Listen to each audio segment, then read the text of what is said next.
In this talk today, we are going to try and imagine how Gandhiji would have reacted if he was present in the India and the world of today.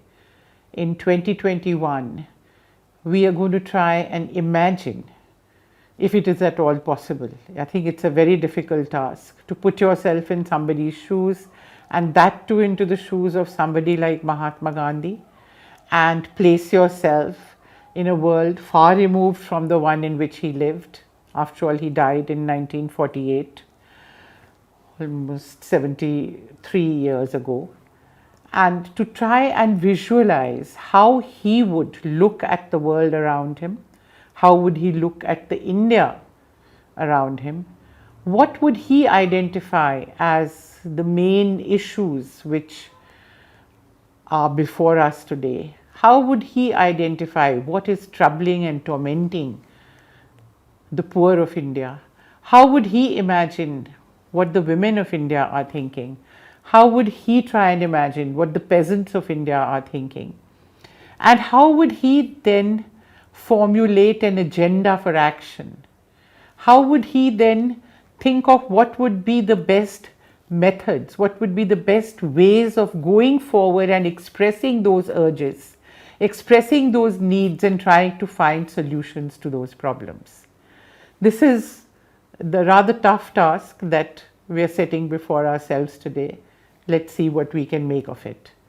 Obviously, we would have to base ourselves on what we know about Gandhiji's contribution, both at the level of ideas as well as at the level of practice, because as he said, my life is my message. So more than anything else, we have to look at the man in action. What did he do? Of course, we do that through his words, we do that through other people's perceptions, and then we try and in a way transport that into an imagination for today and try to work out how he would have seen things in 2021. There are a few issues which I have identified, which I would like to take up, because the whole gamut of issues that are before the country today, obviously, and which would agitate somebody like Mahatma Gandhi, if not possible to handle all of them. So I've identified a few of them. Some I'll do at greater length, some I'll do more briefly, but these are the ones that I think would be the cause of major concern and attention for him. The first one would be the issue of the independence of India, the sovereignty of India, especially as expressed in her foreign policy, in her economic policy, her international trade, her international economic relationships with the other powers. The second issue that I'd like to take up is that of the state of democracy and civil liberties today, and how he would react to what was going on, and what would be his agenda and what would be his solutions. The third issue that I would like to talk about is the ideal of an inclusive India. He believed that all those who lived in India had a right to be its citizens, full citizens. How would he look at what's been going on around us today? How would he look at the CAA? How would he look at the NRC? How would he look at the way we have been using draconian legislation to put people behind bars? This is some of the issues that we'd like to look at. I would also like to see how he would translate his pro-poor agenda into today's India. As you all know, more than anything else, what was at the bottom of his heart, something that was of utmost concern to him all the time, was the state of India's poor. The dumb millions, as he sometimes called them. They were at the heart of his concerns and of his politics and of his method of struggle. How would he see their lives today? How would he react to the marginalization of the poor that we are seeing around us? How would he have reacted to the migrant workers going home with the lockdown, the rise in prices, crony capitalism? What solutions would he have for us? The issue of caste based discrimination. As you know, Gandhiji spent a lot of his time, a lot of his life addressing the issue of untouchability. I think he's the only person in Indian history to have carried on what became famous as the Harijan tour, where for 9 months continuously he toured the country, village by village, mohalla by mohalla, town by town, city by city, by every possible mode of transport, including boat and including walking, to raise the issue of untouchability and campaign against it. How would he see the situation today? The issue of women's rights, women's position in India. Again, that was something that was at the heart of Gandhiji's politics. That was at the heart of his concerns. I would like to talk to you about that today. And also the issue of the environment. What are we doing to the world? Issues of climate change, the kind of storms that we are having. The whole of US has been agitated with a major storm in this last week. We are having so many events where floods and all kinds of other natural disasters have been hitting us. And all over the world, it's now understood. Gandhiji, I would like to believe, was somebody who was prescient in this. And he said long ago, we have enough for everybody's need, but not enough for everybody's greed. I think those issues have all become prominent before us today. And finally, more than anything else, for me, Gandhi stands for resistance. Resistance to all kinds of oppression, all kinds of discrimination, all kinds of unfreedom. How would he situate himself as the architect of resistance? What advice would he have for the people of India, the women who fought against the CAA and the NRC, the students who were in that agitation, the farmers who are still knocking on the doors and today have had this massive Mahapanchayat in Muzaffarnagar? What would he say? How would he comment on their methods? Would he be happy that somewhere what he had taught has been learnt by people? Or would he have some more advice to give? These are some of the issues, though briefly, that I would like to talk to you today. Let me first take up the issue of independence and sovereignty. Very briefly, I think all of us are aware. Let me take the example of what's happened in the last 1 month or even less. Suddenly, Afghanistan has burst onto our TV screens, burst onto our newspapers, burst onto every possible mode of communication. But what are we seeing? I find that India has no voice. We were silent. We were among the first to pick up our bags and vacate our embassy in Afghanistan. We didn't even stay long enough to help Indian nationals evacuate. And where are we in terms of influencing anything that's going on in the world? I think Gandhiji would be extremely perturbed about this. He would be extremely concerned about this, because even before we became free, India had a voice in international affairs. We had our opinions about everything, whether it was fascism in Europe, or whether it was racism in the US, or whether it was apartheid in South Africa. After all, Gandhiji himself spent 20 years or more of his life struggling against racial discrimination in Africa. So he understood international issues very well. I think he would be extremely perturbed, and I think the agenda that he would set before us was the agenda which we actually successfully practiced after independence under the guidance of Jawaharlal Nehru, which was that even though we were a poor country, underdeveloped country, but we had an independent foreign policy. So we had an independent voice in foreign affairs. Today on Afghanistan, we are not even called to the high table.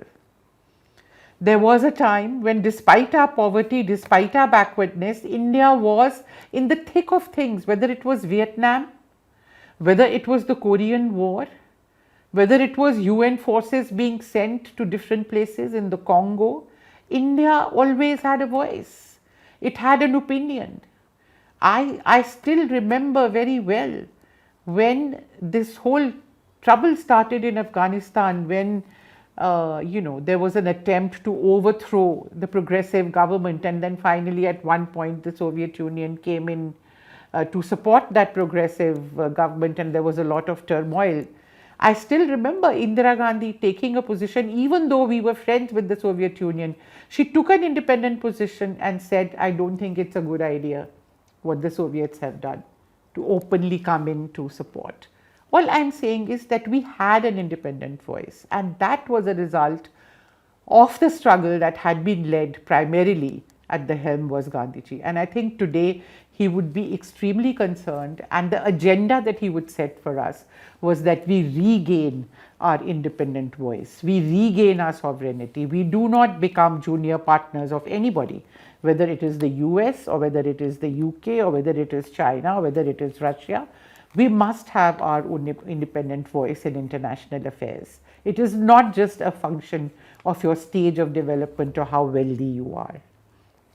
Similarly, I think in the aspect of international economic relations, I think somewhere the way we find our agenda, our economic agenda being dictated to by the interests of multinationals, by the interests of countries other than our own, I think it's something again that he would definitely put on the agenda and have a plan of action as to how, without talking about Atmanirbhar as we do, but doing the opposite.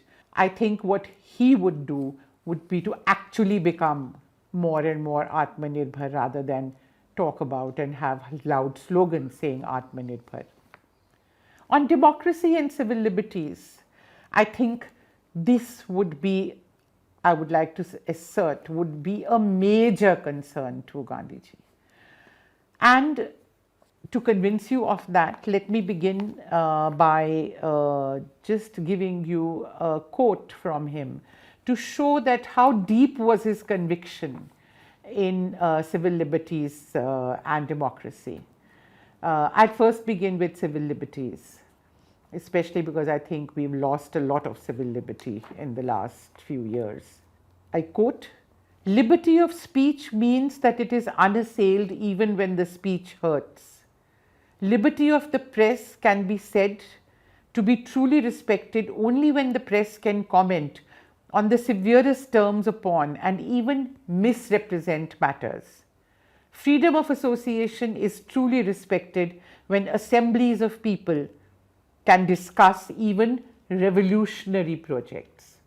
Certainly, he would not have approved of the way UAPA has been used in the Bhima Koregaon case, how people who have not even engaged in revolutionary projects have been put behind bars. The only line that he drew was that of non-violence. I quote, "Civil liberty consistent with the observance of non-violence is the first step towards Swaraj. It is the breath of political and social life. It is the foundation of freedom. There is no room here for dilution or compromise. It is the water of life." And how did he put these ideas into practice? How did he treat those with whom he had ideological and political differences? It's not just a question of statements of faith in civil liberties, but actually living out these conceptions which I have just talked about. That is actually defending people with whom you do not agree, defending your opponents, defending people with whom you may have sharp differences, not just allowing them to be, not just allowing them to exist or speak, but actually coming out and defending their right to speech.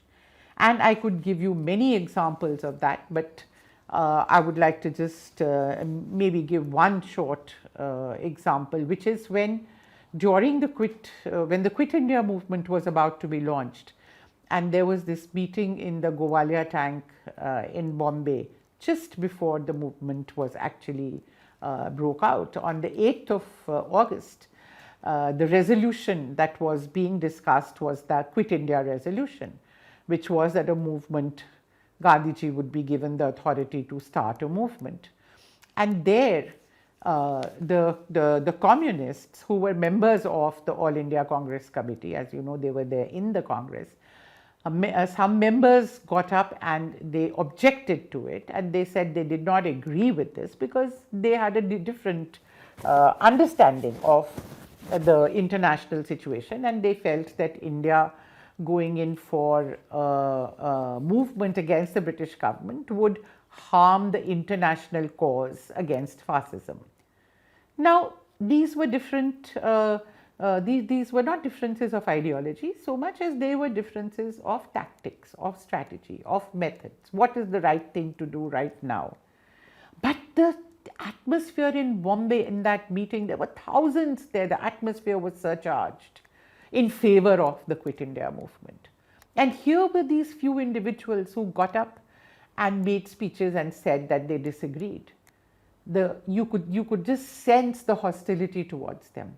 And what does Gandhiji do? He then takes the floor and he gives a speech in which he says, I praise the courage of my friends who have had the independence to state their point of view clearly. And he says, they have done what I have been doing for the last so many years. I have never hesitated to speak out in a lone voice when everybody else is thinking something different. So my friends have only emulated what I have been doing for the last so many years. What was he doing with this statement? He was throwing a protective cover around these communists who were obviously going to be the butt of ridicule and could even be subjected to physical attacks by the crowd, because such was the strong sentiment in favor of Quit India.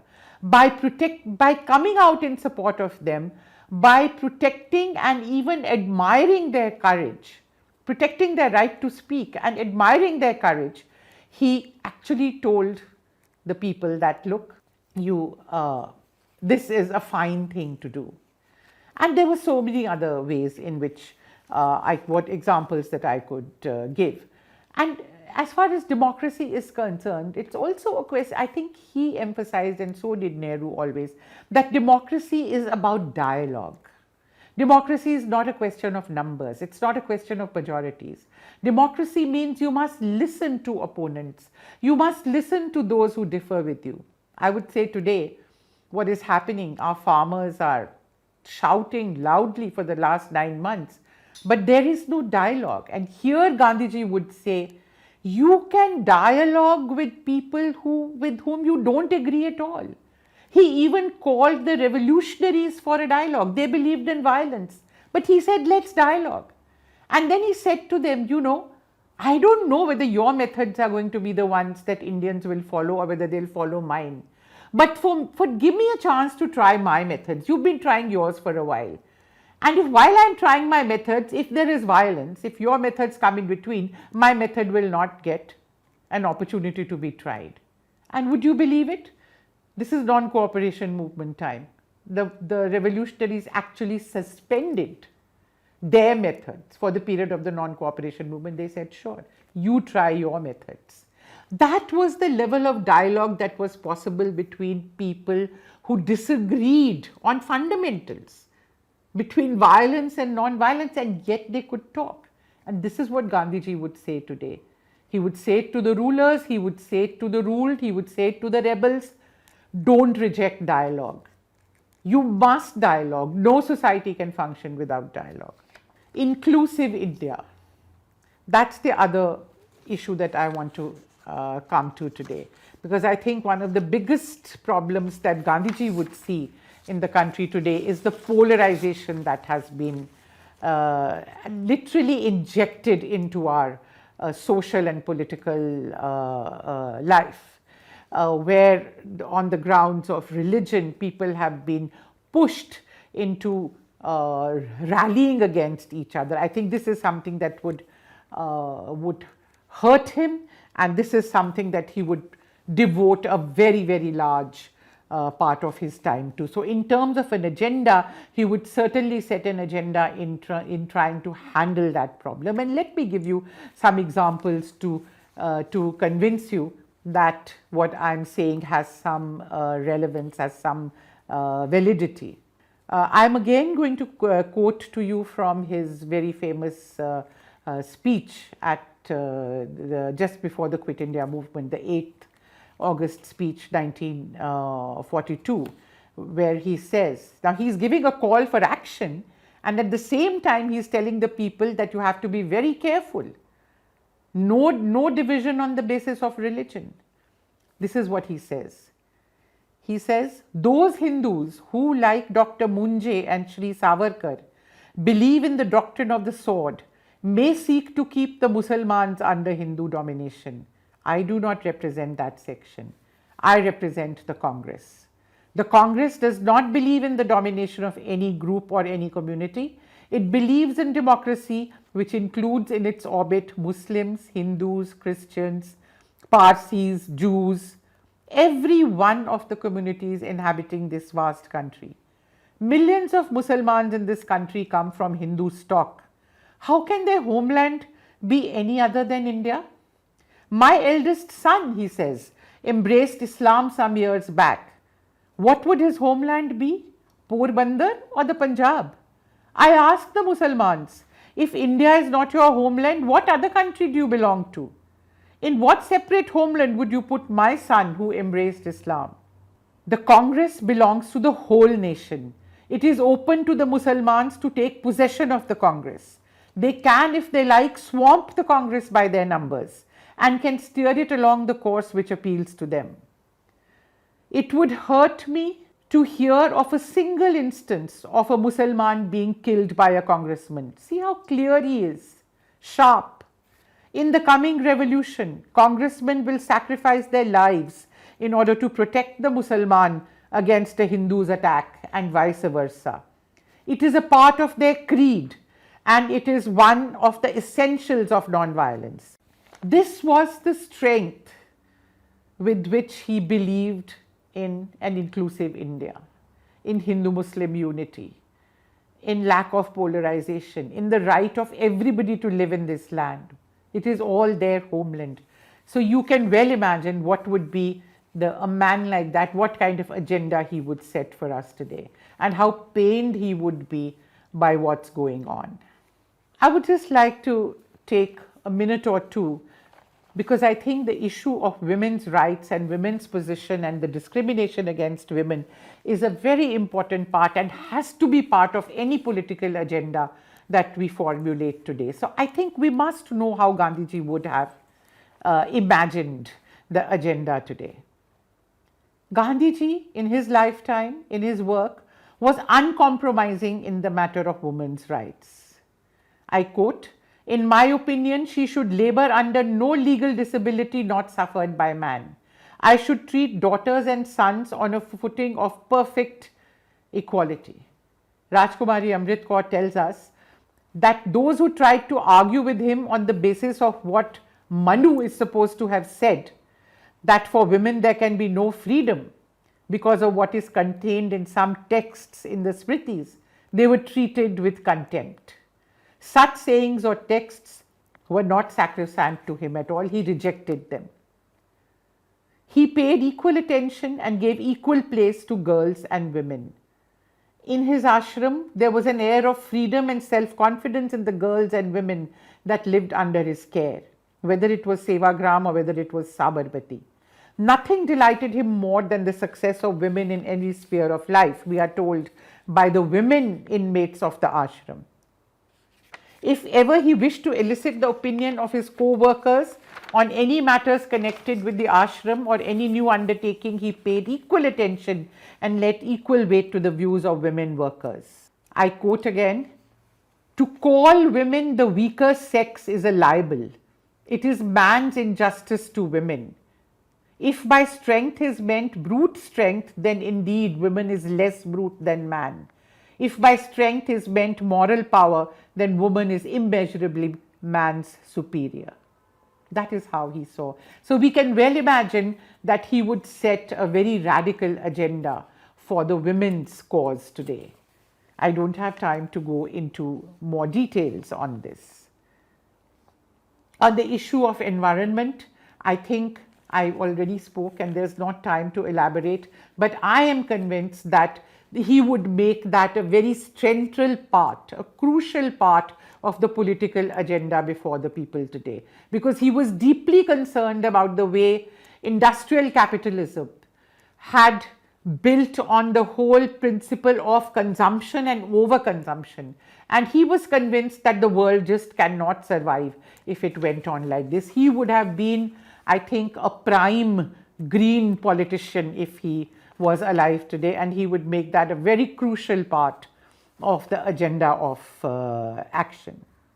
Similarly, on the issue of caste discrimination, I think we should have no doubt that he would have taken a clear-cut stand that it is high time that caste discrimination, whatever there is, of whatever kind there is, must end. What panacea he would have suggested. There are various kinds of views about Gandhiji on the issue of caste. Some people feel Ambedkar was more radical. Some people feel Gandhiji didn't have the right answer. The issue is not whether who had the right answers. The issue is whether you agree that it must be on the agenda. And then, of course, there can be differences. There can be debates over what is the best way. Is the reservation the best way? Can only reservation take us forward? What kind of support do we need? Do we need other kinds of solutions?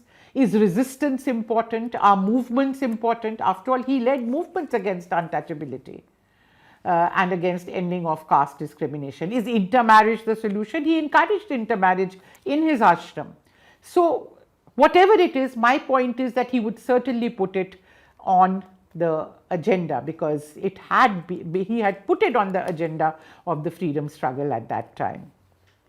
And then finally, what I would like to end with is that Gandhiji's solution, after putting things on the agenda, his solution or his advice or his prescription of how to take that agenda forward, more than anything else, what he would rely on was resistance.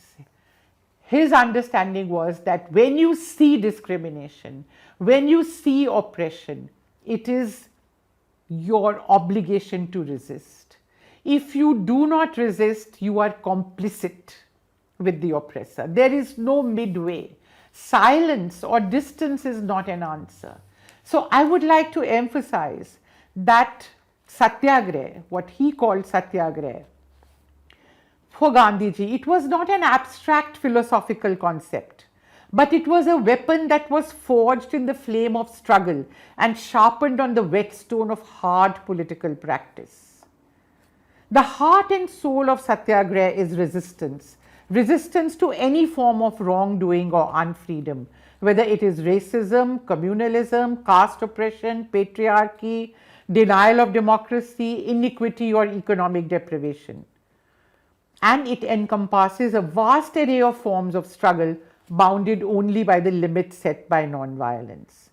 And here, therefore, what I would say is that putting all this together, I think where Gandhiji's heart would lie and the direction in which he would point our attention would be, he would say, look at the movements that are going on around you. Look how the women and the youth took up cudgels, and if it hadn't been for the lockdown, we don't know what would have happened in the anti-CA and anti-NRC movement. If ever there was a truly Gandhian movement, in my opinion, the one direction in which Gandhiji would point our attention, he would say, look at what's actually going on. Look at the movements of resistance that are going on today in India. Learn from them, build on them, consolidate them. And he would point our attention first and foremost to the movement that emerged against the NRC and the CAA. The women and the youth of India were in the forefront of that movement. To a large extent, it was a spontaneous movement. People were their own leaders, just as Gandhiji had told the people of India in 1942. Every man will be his own leader.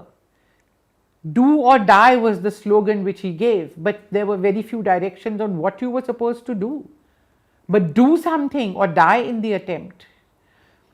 He would point definitely to the movement of the farmers, of the peasants, which has been now going on for almost a year. 9 months they've sat at the doors of Delhi, but even before that, from July onwards when the legislation was passed, this movement has been going on. Again, a movement with a decentralized local leadership, but a very powerful movement nonetheless, just as various sections of the national movement and peasant movements during that time of the freedom struggle were. Look at what happened in Bardoli. So he would point to these and he would say, build your strategy of resistance to the unfreedom you're experiencing, to the evil that you're seeing around you, to the oppression that you're seeing around you, to the polarization that you're seeing around you. Build your resistance on the basis of what's actually emerging in society, because that's what he'd done all his life. He was once asked, how do you create a movement? And he said, I have never created a movement in my life. The only difference between you and me, he said, is that when I see something positive stirring in people's hearts, I seize upon it, I give it a shape, I give it a direction, and that's what a leader is supposed to do. So this is what he would say to you. Seize upon the good that you see around you. Build that into a movement of resistance and go forward. And resistance begets resistance. The more people lose their fear, the more others around them lose the fear. And that's how mass movements develop. That's how Gandhiji developed all his mass movements one by one. From a frightened, demoralized people, he turned the masses of India, the illiterate, poor masses of India, into a fine fighting force, which could defeat the biggest empire in the world. And that's what he would say to you. If we could do it, if we could defeat the biggest empire in the world with much more fascistic methods than we have today, with far greater capacities to divide us than we have even today, surely you can today. You just have to have the faith and have the courage and go forward.